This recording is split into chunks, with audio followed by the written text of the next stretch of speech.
FM ಅಂದ್ರೆ radio city 91.1 ನಾನ್ ನೇತ್ರ.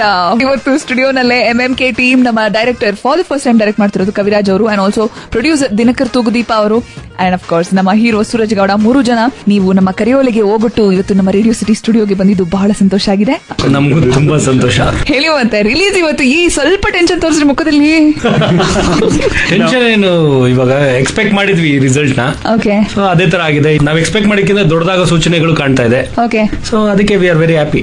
ನಮ್ಮ ಪ್ರೊಡಕ್ಷನ್ ಈಗ ಪ್ರೀವಿಯಸ್ ಫಿಲ್ಮ್ ಬುಲ್ಬುಲ್ನು ಅಷ್ಟೇ 3 ವೀಕ್ಸ್ ಬಿಫೋರ್ ನಾವು ಸೆನ್ಸರ್ ಮಾಡಿಸ್ಕೊಂಡಿದ್ವಿ. ಓಕೆ, ಸೊ ರಿಲೀಸ್ ಇನ್ನೊಂದ್ ದಿನನೂ ಅಷ್ಟೇ ಆರಾಮಾಗಿದ್ವಿ, ಯಾಕಂದ್ರೆ ಎಲ್ಲಾ ಕೆಲಸಗಳು ಮುಗಿದೋಗಿತ್ತು, ಯಾವ್ದು ಟೆನ್ಷನ್ ಇರಲಿಲ್ಲ. ಸರಿ, ಪ್ರೊಡ್ಯೂಸರ್ ಏನೋ ಆರಾಮಾಗಿದ್ದಾರೆ, ಫಸ್ಟ್ ಟೈಮ್ ಡೈರೆಕ್ಟರ್ ಕೂಡ ಸಿಕ್ಕಾಪಡೆ ಕೂಲ ಕಾಣಿಸ್ತಾ ಇದ್ರಲ್ಲ, ಏನಾದ್ರು ಮನ್ಸಲ್ಲಿ ಇದೆಯಾ ಹೋಗ್ಲಿ ಟೆನ್ಷನ್? ಕವಿರಾಜ್ ಅವರೇ, ನಿಜ ಹೇಳ್ಬೇಕು ಅಂದ್ರೆ ನನಗಂತೂ ಏನು ಟೆನ್ಷನ್ ಇಲ್ಲ.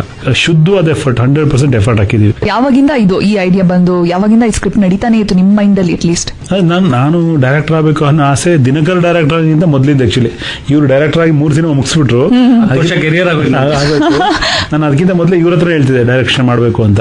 ಬಟ್ ಅದು ಒಂದೇ ಇದ್ದಿದ್ದು ಏನಂದ್ರೆ, ಯಾವ್ದೋ ಒಂದು ಕತೆ ಸಿಕ್ಬಿಡ್ತು ಅಥವಾ ಯಾರೊಬ್ರು ಪ್ರೊಡ್ಯೂಸರ್ ಸಿಕ್ರು ಅಂತ ಡೈರೆಕ್ಟರ್ ಆಗಬಾರ್ದು. ಒಂದು ಕತೆ ನಿಮ್ಮನ್ನ ಕೂರಕ್ ಬಿಡಬಾರ್ದು. ಈ ಒದ್ದು ಸಿನಿಮಾ ಮಾಡಿಸ್ಕೋಬೇಕು. ನಿದ್ದೆ ಮಾಡುವ ಕಾರಣದ ಕನ್ಸಲ್ಲ, ನಿದ್ದೆ ಮಾಡಕ್ ಬಿಡದೇ ಇರೋದ್ ಕನ್ಸು ಅಂತ. ಆ ತರದೊಂದು ಕತೆ ಸಿಗ್ಬೇಕಂತ ನಾನು ಕಾಯ್ತಾ ಇದ್ದೆ. ಈ ಕತೆ ಆ ತರದ ಕತೆ ಇದು ಯಾವಾಗ ನನ್ನ ತಲೆಯಲ್ಲಿ ಬಂತು ಅವತ್ತಿಂದ ನಾನು ಸುಮ್ಮನೆ ಕೂರಕ್ ಬಿಟ್ಟಿಲ್ಲ ಇದು. ಸೊ ಏನಾದ್ರು ಮಾಡ್ಬೇಕು ಅಂತ ಆ ಕೆಲಸ ಮಾಡಿಸ್ಕೊಂಡು ಸಿನಿಮಾ ಮಾಡಿಸ್ಕೊಂಡಿದೆ ಕತೆನೆ. ಅಂಡ್ ಸಿನಿಮಾದ ಹೀರೋ ಸೂರಜ್ ಆಡಿಷನ್ ಮೂಲಕ ಸೆಲೆಕ್ಟ್ ಆದ್ರಿ. ಏನ್ ಇಂಪ್ರೆಸ್ ಮಾಡಿದ್ರಿ ನೀವು ಟೀಮ್ಗೆ ನೀವೇನ್ ಸೆಲೆಕ್ಟ್ ಮಾಡುವಂತದ್ದು? ಅದು ನಾನು ಇನ್ನು ಇವತ್ತವರೆಗೂ ಕೇಳ್ತಿದ್ದೀನಿ, ಇನ್ನು ಗೊತ್ತಾಗಿಲ್ಲ. But probably I was too lucky that day ಅಷ್ಟೇ. ವಿ ಆರ್ ಫ್ರಮ್ ಮೈಸೂರು, ನಾವೆಲ್ಲ ದರ್ಶನ್ ಸರ್, ದಿನಕರ್ ಸರ್ನೆಲ್ಲ ಬೆಳೆದಿರೋದು ಅಂದ್ರೆ ಲೈವ್ ಆಗಿ ನೋಡಿರ್ತೀವಿ. ಒಂಥರ ಅವರು ನಮ್ಗೆ ಐಡಲ್ಸ್ ಇದ್ದಂಗೆ. So it was a nice experience, turned out to be my future. ಬಿಸಿಯಾಗಿ ಇವತ್ತಷ್ಟೇ ರಿಲೀಸ್ ಆಗಿರೋ film Maduveya Mamateya Kareyole MMK radio city 91.1. ನಾನ್ ಗೊತ್ತಲ್ಲ ನೇತ್ರ. ಸರಿ ಸೂರಜ್, ಆನೆಸ್ಟ್ ಆಗಿ ಒಂದು ಮಾತು ಒಪ್ಕೊಳ್ಳಿ, ಹೊಸ ಹುಡುಗ ಸ್ಪಾಟ್ ಅಲ್ಲಿ ಸಿಕ್ಕಾಪಡೆ ರೇಗಿಸಬಹುದು ಅಂತ ಏನಾದ್ರು ರ್ಯಾಗಿಂಗ್ ಎಲ್ಲ ಆಯ್ತಾ? ಧೈರ್ಯವಾಗಿ ಒಪ್ಕೊಳ್ಳಿ, ನಾನಿದ್ದೀನಿ ಇಲ್ಲಿ. ಶೂಟಿಂಗ್ ಟೈಮ್ ಅಲ್ಲಿ 9 to 6 ತಪ್ಪು ಮಾಡಿದಾಗ ಖಂಡಿತವಾಗ್ಲೂ ತಿದ್ದೋರು ಬೈಯೋರು, ಹಂಗೆ ಸರಿ ಮಾಡಿದಾಗ ಬೆಂತಟ್ಟಿ ಪ್ರೋತ್ಸಾಹ ನೀಡಿ. ಬಟ್ ರ್ಯಾಗಿಂಗ್ ಅಂತೂ ಇಲ್ಲ, ತುಂಬಾ ಪ್ಯಾಂಪರ್ ಮಾಡ್ಯಾರ ನನ್ನ. Very bad. ಖಂಡಿತವಾಗ್ಲೂ ರ್ಯಾಗಿಂಗ್ ಇಲ್ಲ. ಸ್ಪಾಟ್ ಅಲ್ಲೇ ತುಂಬಾ ಟೆನ್ಷನ್ ಇರೋರು. ಸೊ ಇನ್ನು ನಾವು ರ್ಯಾಗ್ ಮಾಡಿದ್ರೆ ಇನ್ನೂ ಟೆನ್ಷನ್ ಬಂದ್ಬಿಟ್ಟು ಸಿನಿಮಾಗೆ ಎಫೆಕ್ಟ್ ಆಗುತ್ತೆ ಅಂತ ರ್ಯಾಗ್ ಮಾಡ್ತಾ ಇರಲಿಲ್ಲ. ಮೊದಲೇ ಟೆನ್ಷನ್ ಮಾಡ್ಕೊಂಡಿದ್ದವರು. ಖಂಡಿತವಾಗ್ಲು. ಓಕೆ, ಪ್ರೊಡ್ಯೂಸರ್ ಆಗಿ ದಿನಕರ್ ಅವರೇ, ಯಾವ್ದೇ ಫಿಲ್ಮ್ ಆದ್ರೂ ಈಗಿನ ಕಾಲದಲ್ಲಿ ಲಾಂಚ್ ಮಾಡೋಕ್ ಮುಂಚೆ ಎಷ್ಟು ಕಮರ್ಷಿಯಲ್ ವ್ಯಾಲ್ಯೂ ಇದೆ ಸಿಕ್ಕಾಪಟ್ಟೆ ನೋಡ್ತಾರೆ. ಹೀರೋ ಎಷ್ಟು ಕಮರ್ಷಿಯಲ್ ವ್ಯಾಲ್ಯೂ ತರ್ತಾರೆ, ಅದು ಸಿಕ್ಕಾಪಟ್ಟೆ ಇಂಪಾರ್ಟೆಂಟ್ ಆಗುತ್ತೆ. ಹೊಸ ಹೀರೋ ಹಾಕ್ಬೇಕಾದ್ರೆ ಎಷ್ಟು ಟೆನ್ಷನ್ ಇತ್ತು ನಿಮ್ಗೆ? ಇಲ್ಲ, ಹೊಸ ಹೀರೋನ್ ಹಾಕೋಬೇಕು ಅನ್ನೋ ಭಯ ಇರಲಿಲ್ಲ. ಬಟ್ ಕವಿಗಳು ನಾನು ಕತೆ ಹೇಳಿದಾಗ ನಾನು ಅವ್ರ ಕಾಸ್ಟಿಂಗ್ ಎಲ್ಲ ಮಿಕ್ಕಿದ ಎಲ್ಲಾ ಕ್ಯಾರೆಕ್ಟರ್ಗಳದ್ದು ಹೇಳ್ಬಿಟ್ಟಿದ್ರು. ಹೀರೋದ್ ಮಾತ್ರ ಅವರು ಬರೀ ಹೀರೋ ಅನ್ನೋರು ಅಷ್ಟೇ.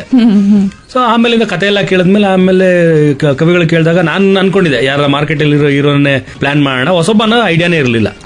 ಸೊ ಆಗ ಇವ್ರನ್ನು ಇಲ್ಲ ಸರ್, ನಂಗೆ ಇದಕ್ಕೆ ಏನು ಇಮೇಜ್ ಇಲ್ದಿರೋ ಹೊಸ ಹೀರೋನೇ ಬೇಕು, ಹೊಸ ಹೀರೋನ ಹಾಕೋಣ. ಗಾಡ್ಸ್ ಗ್ರೇಸ್ ನಮ್ ಪ್ರೊಡಕ್ಷನ್ ಆ ವ್ಯಾಲ್ಯೂ ಇದೆ. ತುಗುದೀಪ ಪ್ರೊಡಕ್ಷನ್ ಒಂದು ಬೆಲೆ ಇದೆ ಕರ್ನಾಟಕದಲ್ಲಿ. ಸೊ ಆ ವ್ಯಾಲ್ಯೂ ಕವರ್ ಮಾಡುತ್ತೆ, ನ್ಯೂ ಕಮರ್ನ ಸಸ್ಟೈನ್ ಮಾಡುತ್ತೆ ಆ ವ್ಯಾಲ್ಯೂ ಅಂತ ಅನ್ಕೊಂಡೆ ಡಿಸೈಡ್ ಮಾಡ್ಕೊಂಡು ನ್ಯೂ ಕಮರ್ನ ಹಾಕೋಬೇಕಾದ್ರೆ ಏನು ಸೆಕೆಂಡ್ ಥಾಟ್ಸ್ ಏನ್ ಇರಲಿಲ್ಲ. ಆಕ್ಚುಲಿ ಶೂಟಿಂಗ್ ಸ್ಪಾಟ್ ಅಲ್ಲಿ ನಾನೇ ಒಂಚೂರು ಕವಿಗಳು ಹೇಳ್ತಿದ್ದೆ, ಕವಿಗಳೇ ಓಕೆನಾ ಎಕ್ಸ್ಪ್ರೆಷನ್, ನಿಮ್ಗೆ ಓಕೆನಾ ಅಂತ. ಸರ್ ಓಕೆ ಸರ್ ಅವ್ರು ತುಂಬಾ ಕೂಲಾಗೆ ನನ್ಗೇನ್ ಬೇಕು ಅದಿದೆ ಅಂತ ಹೇಳೋರು. ಬಟ್ ಎಡಿಟಿಂಗ್ ಅಲ್ಲಿ ಫುಲ್ ಎಲ್ಲ ಸಿನಿಮಾ ಎಡಿಟ್ ಮಾಡಿ ನೋಡಿದಾಗ ಅನ್ಸ್ತಾ, ಅವಾಗ ಹೇಳ್ತೀವಿ ಕರೆಕ್ಟ್ ಕವಿಗಳೇ ನಿಮ್ ಡಿಸಿಷನ್ ಕರೆಕ್ಟ್ ಆಗಿದೆ ಅಂತ ಅನ್ಸ್ತಾ. ಪ್ರೊಡ್ಯೂಸರ್ ಮೈಂಡ್ ಓಡ್ತಾ ಇದ್ ನಂದು, ಡೈರೆಕ್ಟರ್ ಮೈಂಡ್ ಓಡ್ತಾ ಇರ್ಲಿಲ್ಲ. ಲೈಫ್ ಅಲ್ಲಿ ಒಂದ್ಸಲ ನಾನು ಹೀರೋ ಆಗ್ಬಿಡ್ಬೇಕು ಪಿಕ್ಚರ್ ಅಲ್ಲಿ ಅಂತೆಲ್ಲ ಬೇಜಾನ್ ಈ ತರ ಎಲ್ಲ ಕನ್ಸ್ ಕಟ್ಕೊಂಡಿರೋರು, ಆಕ್ಟಿಂಗ್ ಇಳಿಬೇಕು ಹೆಂಗಪ್ಪ ಅಂತೆಲ್ಲ ಯೋಚನೆ ಮಾಡ್ತಾರೆ ಅವ್ರು. ನೋಡಿ ಹೆಂಗೆಲ್ಲ ಒಬ್ಬ ಆಕ್ಟರ್ ನ ಸೆಲೆಕ್ಟ್ ಮಾಡ್ತಾರೆ ಅಂತ ತಿಳ್ಕೊಳ್ಳೋದಕ್ಕೆ ನೋಡಿ ಇಲ್ಲಿ ಕೇಳಿಸ್ಕೋಬೇಕು ನೀವು. ರೇಡಿಯೋ ಸಿಟಿ 91.1 ನಾನ್ ನೇತ್ರ. 91.1 ಸೆಕೆಂಡ್ಸ್ ನಲ್ಲಿ ಪ್ರತಿ ದಿವಸ ನಾನೊಬ್ರನ್ನ ಮಾತಾಡಿಸ್ತೀನಿ. ಬಟ್ ಇವತ್ತು ನಿಮಗೆ ಚಾನ್ಸ್ ಕೊಡ್ತಾ ಇದ್ದೀನಿ. ನಿಮ್ಮಲ್ಲೇ ಒಬ್ರು ಕೇಳಿರೋ ಪ್ರಶ್ನೆಗೆ ನಮ್ಮ ಕವಿರಾಜ್ ಅವರು ಉತ್ತರ ಕೊಡ್ತಾ ಇದಾರೆ. ಪ್ರಶ್ನೆ ಏನು? ಕಮಾನ್ ನೋಡೇ ಬಿಡೋಣ. 91.1 seconds with Netra. ಕವಿರಾಜ್ ಅವರೇ, ಪ್ರಶ್ನೆ, ಹೀರೋನ ಅಷ್ಟು ಜನರಲ್ಲಿ ನೀವು ಸೆಲೆಕ್ಟ್ ಮಾಡಿದ್ರಲ್ಲ ಸೂರಜ್ ಅವರಲ್ಲಿ ಏನಂತ ಗುಣ ನೋಡಿದ್ರಿ ನೀವು ಅವರನ್ನ ಸೆಲೆಕ್ಟ್ ಮಾಡುವಂತದ್ದು? ಸ್ಪೆಷಲ್ ಕ್ವಾಲಿಟಿ ನಾವು ಯಾರಾದ್ರೂ ಮುಂದಕ್ಕೆ ಟ್ರೈ ಮಾಡಬೇಕು ಅಂತ ಅನ್ನೋದಾದ್ರೆ ಏನ್ ಹೆಲ್ಪ್ ಆಗಬಹುದು ಅಂತ ಕೇಳ್ತಾ ಇದಾರೆ ವಿನಯ್ ಪ್ರಸಾದ್, ನಂಬರ್ ಎಂಡಿಂಗ್ 5777. ಏನ್ ಹೇಳ್ತೀರಾ? ಇಲ್ಲ, ಈ ನಮಗೆ ಬೇಕಾಗಿದ್ದು ಒಂದು ಚಾಕ್ಲೇಟ್ ಬಾಯ್ ತರ ಇಮೇಜ್ ಇರೋ, ಮುಖ ಇರೋ, ನಿಲುವು ಇರೋ ಹುಡುಗ. ಮತ್ತೆ ಒಂದು ಮಟ್ಟಕ್ಕೆ ಆಕ್ಟಿಂಗ್ ಮಾಡಬೇಕು, ಇವೆರಡು ಇದಿತ್ತು. ಬಂದಾಗ ಸೂರಜ್ ಆಕ್ಚುಲಿ ಕಾನ್ಫಿಡೆಂಟ್ ಆಗಿದ್ರು, ಅದು ಮುಖ್ಯವಾಯ್ತು ನಮ್ಗೆ. ಎಷ್ಟು ಆಕ್ಟಿಂಗ್ ಮಾಡಿದ್ರು ಅನ್ನೋಕ್ಕಿಂತ ಹೇಳಿದ್ದು ಗ್ರಾಸ್ ಮಾಡ್ತಾ ಇದ್ರು, ಅದು ನಮ್ಗೆ ಮುಖ್ಯವಾಯ್ತು. ಮತ್ತೆ ಕನ್ನಡದಲ್ಲಿ ಈ ತರದ್ದು ಸುಂದರ ಮುಖಗಳು ಬೇಕು ಅಂತ ನಮಗೂ ಅನಿಸ್ತಾ ಇತ್ತು. ಈಗ ಚಾಕ್ಲೇಟ್ ಬಾಯಿ, ದಿಗಂತ್, ಆ ತರದವರು, ಆ ತರದ ಮುಖಗಳು ಈ ಕತೆಗೆ ಸೂಟ್ ಆಗುತ್ತೆ. ಯಾಕಂದ್ರೆ ಇದು ತುಂಬಾ ಸಾಫ್ಟ್ ಕ್ಯಾರೆಕ್ಟರ್ ಸಿನಿಮಾದಲ್ಲಿ ಇರೋದು ಬಂದು. ಸೊ ಮತ್ತೆ ತುಂಬಾ ಇಮೇಜ್ ಇರಬಾರ್ದು ಯಾವುದು.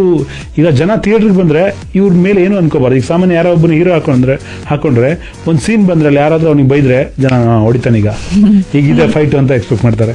ಆ ತರದ ಎಕ್ಸ್ಪೆಕ್ಟೇಷನ್ ಏನು ಇರಬಾರ್ದು.